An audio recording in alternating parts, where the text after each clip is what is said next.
Hello, everyone, and welcome to our first session this week of Tyke Deployment Week. And today, to start off, we're actually going to be deploying on our local machines. This is great for those of you who are just trying to play around with Tyke. So, my next slide, you'll see my name is Matt. I'm a product evangelist and a developer advocate here at Tyke. And I'm actually going to be walking you through kind of an overview of what this Tyke installation involves, and then also walking you through step by step how to do it on your machine. Now, I am on Mac, so it's a little different on Windows, but if you do have some issues with that, you can definitely reach out to someone on our teams, and we'd be happy to assist you. So what will we actually cover today? It's going to be pretty fast and furious today. We're going to be covering Tyke components to start up. So what does a typical Tyke installation look like? What Tyke features are there? So just a very quick overview of some of our favorite Tyke features. Then we have what is tyk-pro-docker demo? And that's actually the quick start Docker Compose package that we're going to be using. I'm going to go over why we use it as well very briefly. Then we'll talk about prerequisites in order to get this to work on your local machine. Then I'll actually walk you through a deployment of it. So walk through and a quick demo. We'll set up an endpoint, we'll test it and make sure that it all works. And from that point, you'll be able to start exploring features. And then a couple of things I just added in the end there in terms of next steps. So maybe how would you take this from getting it working locally from a POC and then bringing it into production? So just a few thoughts on that as well. So first stop, we'll look at what are the components of a Tyke installation. Let me get my handy dandy mouse over here and go over each of these. So the actual heavy lifting we have right here in the actual API gateways themselves, okay? Now, what you'll see in this diagram is some stuff outside. We're mostly concerned about everything kind of within these parameters right here, okay? But what you will see is internet, so that's your actual traffic, and we toss some load balancers into this diagram here just to show you kind of the art of the possible, kind of what we have, how you could set it up. And then you have origin services, which are actually those services that your gateway is proxying to. So all the features that I'm going to go over, that's all implemented in the gateway itself. Then you have a component for Redis, and that's where any type of analytics and temporary config type things are going to be stored. The gateway is actually going to access those, and it's also going to push stuff into those in terms of analytics. Then we have Pump, and if I can bring my mouse back over here, so we have Pump here. And Pump, what it does is it actually transfers that data from short-term storage into long-term storage, so a more persistent storage here in MongoDB. And you can also flip that out as well for DocumentDB, and Redis can be flipped out for Elastic Cache if you're looking at AWS installations. Now, our last chunk here is the dashboard and portal. So that is the actual UI, and we'll go over that today. And that's going to actually show you, that's actually where you're going to be able to set up these components like in the gateway and all the features with a nice UI to help you to do that more easily. And you also, as part of this, can expose a developer self-service portal too, where developers can go in, subscribe to APIs, use APIs, get API keys. All of these things can be done. And this is what a typical, very basic Tyke installation looks like. But even the more advanced types of installations and architectures are still going to use these basic components. Now, the power of Tyke is really within its diverse features. And I'm going to give you a quick, probably 2-minute rundown of exactly what types of features are within Tyke, just in case you're not familiar. The first one, and probably most important, is this authentication and authorization. So you can secure your APIs and you can do it very, very simply. This includes keys and policies, so you can configure all of that types of stuff. And you can also look at on our site, you'll be able to see all the different types of security, so authentication and authorization stuff that we are able to implement here on Tyke. Then we have virtual endpoints. So you can actually build endpoints within Tyke that don't require any backend services. All that logic runs on the gateway itself, so no backend services are needed. We've got endpoint mocking. So if we have any front-end developers on here, you have probably mocked out back-end stuff before, and it's a bit of a pain. And if you're on a back-end team, you usually have your front-end team asking you for mocks. You have to go through all that pain. Here, what you could do is actually set them up in the gateway, and then once the endpoints are actually live, you could flip that mock over to a live endpoint, and it would be seamless to your front-end developers. Then we have rate limiting quotas, another kind of staple of API management. Rate limiting, how many times in X amount. Well, rate limiting quotas are pretty much just going to allow you to limit how many requests are going to actually hit your backend APIs. Then we have request and response transformations, and that can all be done with no code. I've got quite a bit of stuff up on our Tyke website, which goes over it, and a few others have also dug into the topic as well, so lots around that. Then we have API versioning that we can also do within the gateway. We have analytics and reporting. Again, that's going to use those Redis, Tyke Pump, and MongoDB components to bring those analytics and reporting into the dashboard. And then we have the developer portal, which, as I mentioned earlier, allows developers to self-serve. And one thing that we won't go over today, but we'd be happy to go over with you, is we do now have built-in functionality for API management of GraphQL endpoints, as well as building GraphQL endpoints using existing resources. So you can use a bunch of different RESTful APIs, and you can stitch those together and create a GraphQL endpoint. There's quite a few things on our site also outlining this. And Travis, who has joined me on the call today, also loves going over this stuff. So if you want to catch one of our getting started with GraphQL webinars, we also go over this very much in depth. So now we're through all the features that we wanted to highlight there. Obviously, plenty more if you dig through our documentation and our blogs. But what we're going to focus on today is getting a very basic install of Tyke going on our local using tyk-pro-docker demo. So what is tyk-pro-docker demo? All it is a repository. It's a Docker composed that contains all of the Tyke dependencies that you need to get started.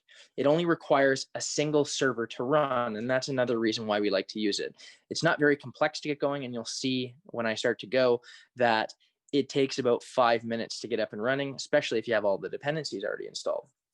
It's great for POC settings because it allows you to, as it mentioned in the next point, it allows you to start exploring those features that you'd want to use and get going really quickly with it. So what are the prerequisites that we need to run this on our local machines? Well, the first one is going to be Docker Desktop. And the reason why is it's obviously going to run all of these different dependencies within their own containers using Docker. So these are all different Docker images. You're also going to need Git. And the reason why we need Git is so that we can pull down that the tyk-pro-docker repository. Now, you could get away with not using Git by just downloading it directly from the site. Much easier to do with Git, and most of us already have that installed anyways. And lastly, you're going to need to make sure that you have access to a terminal so you can run the commands that you need in order to pull down those dependencies, like the tyk-pro-docker demo, and also run the Docker Compose stuff. All right, so let's actually start digging into it. We're about 10 minutes in right now. I'm assuming that if you were to follow along, you'd have a running Tyke installation by about 12:20, so 10 minutes time from now. So let me hop out of my presentation here. And, oh, I guess my screen share has stopped. All right, let me share my screen again here. Desktop 2, perfect. I'll do share again. Now you should be able to see my screen. I am running off my iPad here on the side, so the screen is probably a little bit smaller than you're used to, but we're going to work with it anyways. Okay, so the first thing that I'm going to do is I'm actually going to bring up my terminal, and I know everyone probably has Git, but I'm just going to verify that I do, in fact, have it installed. And I see that I have it installed. The next thing I'm going to do is verify Docker. And I'm going to do that by doing docker-v.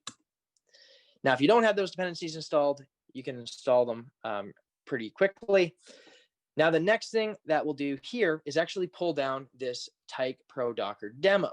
And I have went to our GitHub page for it, which is publicly accessible. And I'm going to come here, grab the clone URL. Then I will bring this up. And I'm already in my downloads folder. I'm just going to work out of my downloads folder. But you want to make sure that you're in the folder that you want to clone to. So git clone, paste in my URL here. And now you'll see that it grabbed those dependencies. Should take a couple seconds. Then the next thing that we'll do is we're going to make a quick tweak to our tyke-analytics.conf just to make sure that it works easily on our machine. I have kind of some preferences for it, so I'm going to show you what I will do on my end. And for that, what we'll do is bring up our Finder. You can see that I have tyk-pro-docker demo here. I will go into confs, tyke-analytics.conf. I'll right-click, open with. I'm going to open it with Visual Studio Code, actually, and I'll say always open. And we'll see it pop up here. Now let me make this a little bigger just so that everyone can see easily. We'll exit out of that.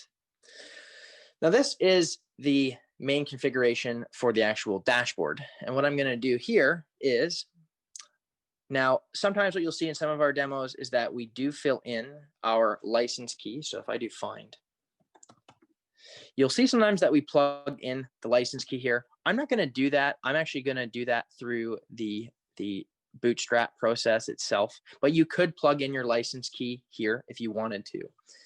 Our next step would be to come down to where our host config is. And I'm just going to change this just for my own preferences. I know that localhost would have worked anyways, but I like to have it all uniform. And I'll change that to both be localhost. And this is somewhat necessary if you don't want to manipulate your host file on your machine. And I don't really want to do that. So I'm going to save that. So that is saved now. And then what I'll do is come back to my terminal here. And I'm going to cd into my tyk-pro-docker that I pulled down. And now I am in this directory. And you'll see that I've got the readme comps and I've got the docker compose.yml there.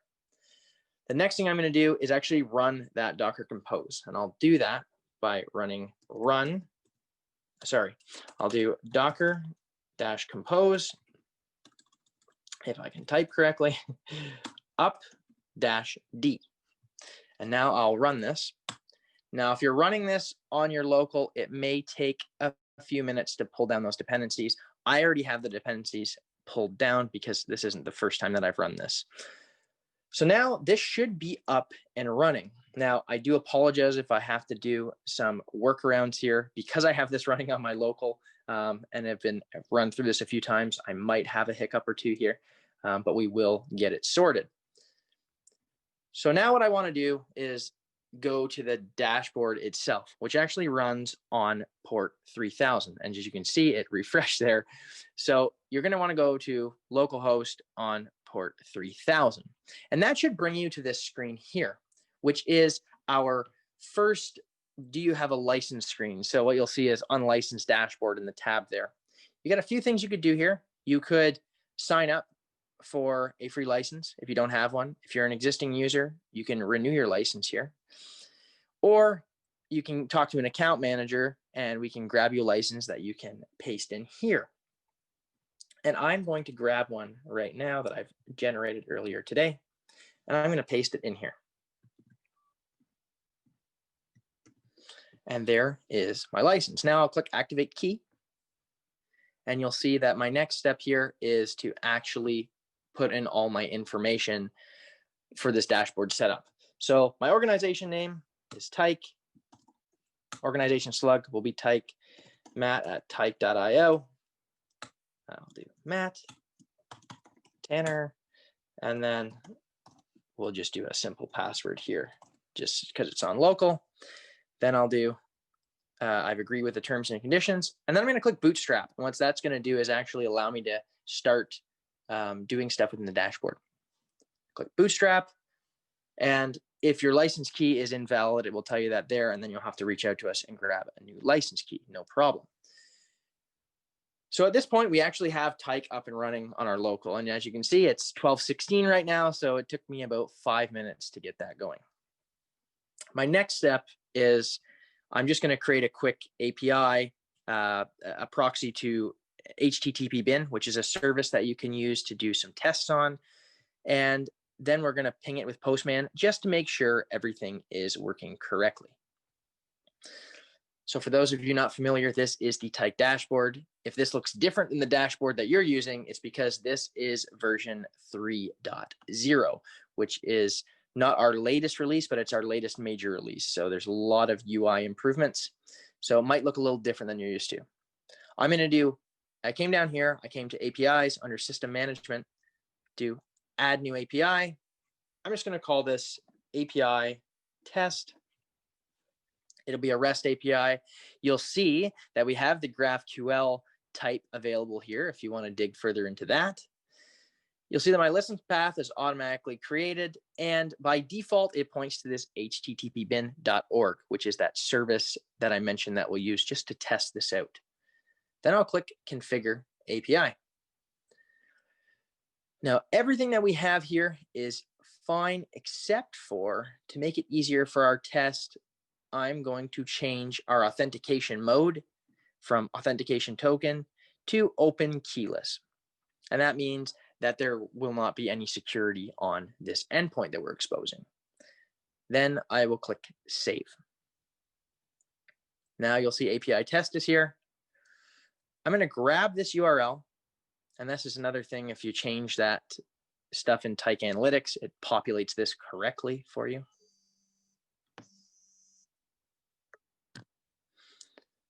And let me grab this. Okay. Oh, I see that my screen is a little zoomed up. There we go. Okay. And the next thing is I'm going to use Postman actually. And I'm going to bring that over. I'm just going to exit, put a new tab up and bring that over here. And I will take that URL that I just got, make sure that I'm on a GET request. And what I should get back here is just a simple response from this. So I'm going to do send. And as you can see, if I push preview, that what happened here was I sent the request to the gateway. The gateway had that endpoint configured that we did through the dashboard. And then it proxied that request to http-bin.org, which is the endpoint that we were looking to hit. Then that response came back through the gateway and then back to me here in Postman. So at this point, you could actually start digging into our documentation. You could start playing around with all the different features, and you can do that all on your local. And that's as simple as it is to get Tyke working on your local. Now, let's take a look at my last slide here that is very brief, but I think it's important because some people may ask, okay, what's our next step? So I'm going to play from current slide. So next steps. At this point, you'd be able to start your POC. And as part of that, you might start exploring features, okay? So you got your POC up and running, you're exploring all these features, and then what your next step would be to start to integrate your own APIs. Obviously, you're not going to use HTTP bin to do all of that, so you could integrate your own APIs. And then at that point, you'd actually want to do some testing. And that testing, hopefully, if you can get your API gateway configured correctly, which I'm sure you can, at that point, then you would start thinking about moving it into production. And that is, it sounds simple. I know that many of us have spent, months and months or even years moving these types of things through. But with Tyke, it's relatively simple, and setting up multiple environments in order to facilitate that POC into production is quite easy to do. And people like Travis actually will help you to do that sort of thing. So our consulting engineers work with our users directly and help them to get these types of things running. All right. So with that said, we're 20 minutes in, and I wanted to leave 10 minutes for questions just in case. Hopefully you found this informative if you don't have Tyke running on your local. And hopefully you'll be able to start playing around with some of the features on your local as well and get it running as quickly as I was able to right now.